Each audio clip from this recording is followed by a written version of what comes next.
150 दिन है तुम्हारे पास। शायद ये 150 दिन तुम्हारी जिंदगी भर के सबसे खास 150 दिन है। आज तुम पढ़ो या नहीं पढ़ो, लेकिन ये 150 दिन तुम्हें जिंदगी भर याद रहेंगे। मैं जानती हूं आप ये सोच रहे होंगे कि ये तो डायलॉग है, लेकिन आज के टाइम है, ये हमारी एक सिचुएशन बन गई है। हमारे पास भी सिर्फ 150 दिन बाकी है गेट एग्जाम के लिए, और जितने भी एस्पिरेंट है उनके लिए ये एक गोल्डन अपॉर्चुनिटी है कि अपनी प्रिपरेशन को 0 से 100 तक कैसे लेकर जाए।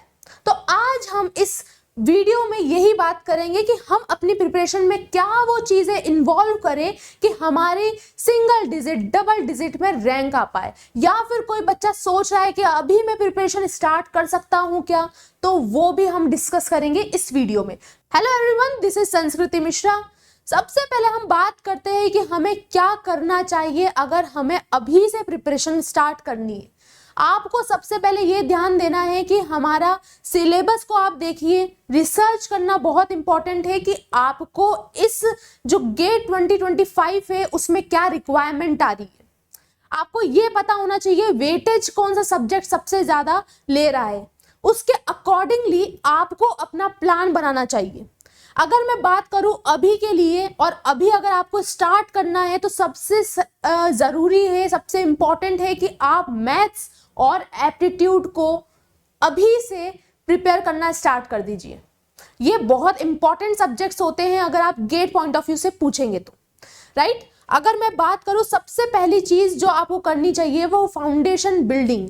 अब फाउंडेशन बिल्डिंग का मतलब ये है कि आपको कॉन्सेप्चुअल क्लियरिटी बहुत इंपॉर्टेंट है, क्योंकि हमें गेट में कोई भी डायरेक्ट क्वेश्चन कभी पूछा नहीं जाता है, वो हमेशा कॉन्सेप्चुअल क्वेश्चन पूछे जाते हैं। तो आपको इसका बहुत ध्यान देना है कि हमें कैसे पढ़ाई करना है। फिर हमारा आता है यहाँ पर प्रैक्टिस एंड एप्लीकेशन 50 डेज। अब इसका मतलब मैं अगर बताऊं कि आप जब भी अपनी गेट प्रिपरेशन, जब मैं अपनी गेट प्रिपरेशन स्टार्ट करी थी, तब मेरा सबसे इंपॉर्टेंट था कि मुझे प्रैक्टिस पे बहुत ध्यान देना है। जो बच्चों का फाउंडेशन बहुत बेस जो रहता है ना, बेस अगर आपका सही नहीं है तो आप उस प्रिपरेशन में बहुत पीछे रह जाओगे, और ये आपके लिए बहुत ही डिसएडवांटेज हो सकता है। तो आपको ये ध्यान में रखना है कि जब भी आप प्रिपरेशन करो, जितने भी दिन बचे हैं, आपको ये दिमाग में रखना है कि मुझे प्रैक्टिस पे सबसे ज्यादा ध्यान देना है,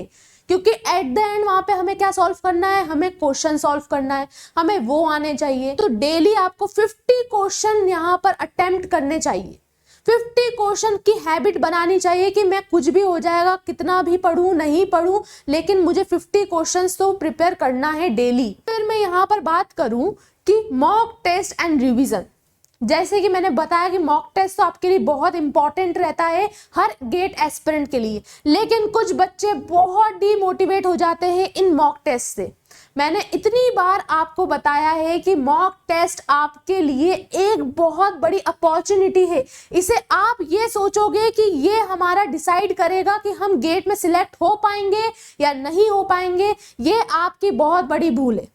यहाँ पर मॉक टेस्ट ये नहीं बताता है। जहां तक बात रही रिवीजन की, रिवीजन पूरे गेट में सबसे इंपॉर्टेंट एक प्लानिंग होती है। अगर आपको चाहते हो कि मेरी सिंगल रैंक में डिजिट आए, डबल रैंक में डिजिट आए, तो आपको उसके लिए समझना होगा मेरा जितना अच्छा रिवीजन उतनी अच्छी मेरी रैंक। सिंपल है, ठीक है। तो रिवीजन को आपको बिल्कुल भी निग्लेक्ट यहाँ पर नहीं करना है। फिर अगर मैं यहाँ पे बोलूँ टाइम मैनेजमेंट, टाइम मैनेजमेंट होना बहुत इंपॉर्टेंट है। कोई भी एग्जाम के लिए आप अगर प्रिपेयर कर रहे हो तो ये सबसे इंपॉर्टेंट होता है। ये हो गया। फिर अगर मैं बात करूं यहाँ पर previous year paper are the best mocks. क्यों बोलते हैं कि आपको गेट में प्रीवियस ईयर क्वेश्चंस लगाना इंपॉर्टेंट है, लेकिन इसका मतलब ये नहीं है कि आप सबसे पहले ही स्टार्ट कर दीजिए। मतलब कुछ बच्चे ऐसे रहते हैं कि जो क्वेश्चन प्रैक्टिस नहीं करते, लेकिन सबसे पहले वो क्या करते हैं, प्रीवियस ईयर कर देते हैं, क्योंकि सबने बोला है कि प्रीवियस ईयर क्वेश्चन करना चाहिए तो वो स्टार्ट कर देते हैं। लेकिन यहाँ पर उनकी सबसे बड़ी गलती हो जाती है। मैंने आपको क्यों बोला कि आपको स्टार्टिंग करना है 50 क्वेश्चन से, क्यों ऐसा बोला? क्योंकि आपका बेस स्ट्रांग होना इंपॉर्टेंट है। जब आप यहाँ पर बेस स्ट्रांग करके फिर प्रीवियस ईयर क्वेश्चंस करोगे तब आपको वो प्रॉब्लम्स नहीं आएगी जो आज आपको आ रही है। जब आप प्रीवियस ईयर क्वेश्चंस को देखते हो आप ये समझते हो कि मैं ये क्यों नहीं कर पा रहा हूं और आप फिर वो वहां पर डीमोटिवेट हो जाते हो। तो इसीलिए अगर यहाँ पर प्रीवियस ईयर की बात करूं, सबसे पहले आप यहाँ पर डेली यहाँ पर डीपीपी सॉल्व करो, जितना हो सके प्रैक्टिस शीट लगाओ और उसके बाद यहाँ पर आओ, फिर आपका यहाँ पर कुछ हो सकता है। ठीक है, फिर अगर मैं यहाँ पर बात करूं, follow only one teacher for one subject. कुछ बच्चे होते हैं यहाँ पर जो YouTube पर भी पढ़ते हैं, जो यहाँ पर जिन्होंने कोर्स लिया वहां से भी पढ़ते हैं, टेलीग्राम से भी पढ़ते हैं, व्हाट्सएप जिसने जहां से बताते हैं वो वहां से पढ़ते हैं। फिर वहां पर क्या हो जाता है, कंफ्यूजन आ जाता है। अब जब कंफ्यूजन आ जाता है तो यहाँ पर सबसे बड़ी प्रॉब्लम हो जाती है, फिर पढ़ाई में थोड़ा सा मन, प्रोडक्टिविटी कम हो जाती है। तो यहाँ पर आपको ये ध्यान में रखना है कि कुछ भी पढ़ो आपको एक टीचर का फॉलो करना है कि मैं ये पूरे साल भर इसी टीचर से पढ़ूंगा, और कुछ नहीं समझ में आए तो आप डिस्कस कर सकते हो टेलीग्राम पर। मेरे यहाँ पर टेलीग्राम चैनल भी है, वहां पर हम डिस्कशन करते रहते हैं। आप वहां पर डिस्क्रिप्शन, आप अपना प्रॉब्लम जो भी है जिससे भी रिलेटेड हो, गेट में आपको क्या प्रॉब्लम आ रही है वहां पर आप लिख सकते हो। यहाँ ये ध्यान में रखना है। फिर यहाँ पर आता है stop visiting your friends, going for movie, social sites, everything for 60 days। It will keep you out from unnecessary trouble. ये उन लास्ट 60 days के लिए जब आपके पास 2 महीने बचेंगे, और नॉट ओनली 2 महीने, यहाँ पर आज से अगर आपको चाहते हो कि मेरी गेट में रैंक आ जाए, मुझे आईआईटी में मिल जाए, बच्चों ये ध्यान में रखिएगा, जो रिग्रेट होता है ना वो बहुत बहुत ज़्यादा पेन होता है। अगर आपको वो रिग्रेट अगर आपके मन में आ गया हो तो, राइट। आपको लाइफ में जो भी करना हो, अगर आपने एक बार सीरियसली सोच लिया है कि ये मुझे एग्जाम क्लियर करना है, तो उसके पीछे जो भी आपको डिस्ट्रैक्शन आ रहा है सब हटा दीजिए। यहाँ अगर मैं अपनी बात करूँ, जब मैं अपनी प्रिपरेशन कर रही थी तब मेरा एक ही माइंड में था कि मुझे जितना हो सके मेरी पढ़ाई पर ध्यान देना है।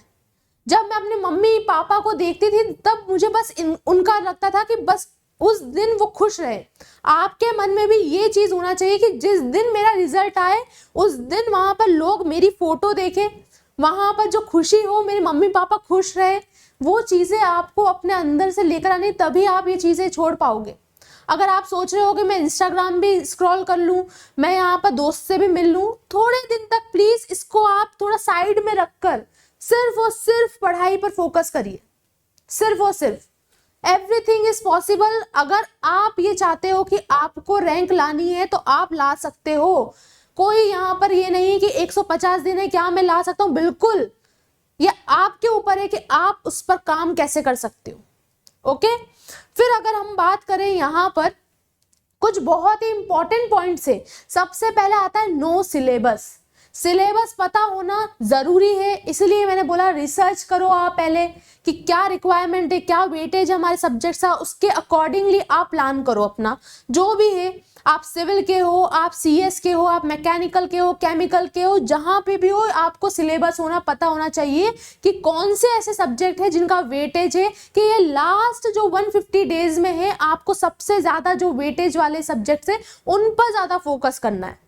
ओके, फिर अगर मैं बात करूं एडुकेट सोर्स, यहाँ पर इसका मतलब ये होता है कि जो भी सोर्स है, जो भी आप रिसोर्सेज यूज कर रहे हो, वो आपके बहुत ऐसे नहीं होना चाहिए कि आप 1000 चीजें लेकर आए हो और आपको समझ नहीं आ रहा मैं ये पढ़ूं, मैं वो पढ़ूं। आपको बहुत ही स्मार्ट वर्क करना है अपने रिसोर्सेज चूज करने में कि पीवाईक्यू के लिए मैंने ये बुक रखी है, यहाँ पर मुझे स्टैंडर्ड बुक्स की जरूरत रहती है तो मैं ये वाली पढ़ूंगा। ये चीजें क्लियर होनी चाहिए। कुछ बच्चों का रहता है कि इन 150 डेज में हम स्टैंडर्ड बुक्स का यूज कर सकते हो, मेरे लिए आप स्टैंडर्ड बुक्स का यूज मत करिए इन 150 डेज में। ठीक है। फिर हमारा आता है रिवीजन प्रोसेस। अब रिवीजन प्रोसेस में क्या रहता है, रिवीजन हमारे 3 टाइप के रिवीजन होते हैं। पहला हमारा रिवीजन होता है जिसमें हम बात करते हैं कि डेली रिवीजन, फिर आता है हमारा वीकली रिवीजन और फिर आता है हमारा मंथली रिवीजन। तो यहाँ पर ये ध्यान में रखना। अगर मैं बात करूँ सबसे important, don't compromise with your sleep. बहुत सारे बच्चे यहाँ पर कुछ लास्ट मंथ बचे रहते हैं, वो इतनी मेहनत कर लेते हैं कि लास्ट में उनकी तबीयत खराब हो जाती है। बिल्कुल नहीं, जितना हो सके स्लीप प्रॉपर लीजिए, खाना प्रॉपर खाइए, जिससे कि आपको लास्ट में आपकी तबीयत, आपकी हेल्थ इश्यूज नहीं बने। ओके, होप आपको ये वीडियो अच्छी लगी हो। अगर अच्छी लगी हो तो लाइक करिएगा, शेयर करिएगा और सब्सक्राइब करे बिना जाइएगा मत। मिलते हैं नेक्स्ट वीडियो में। Thank you.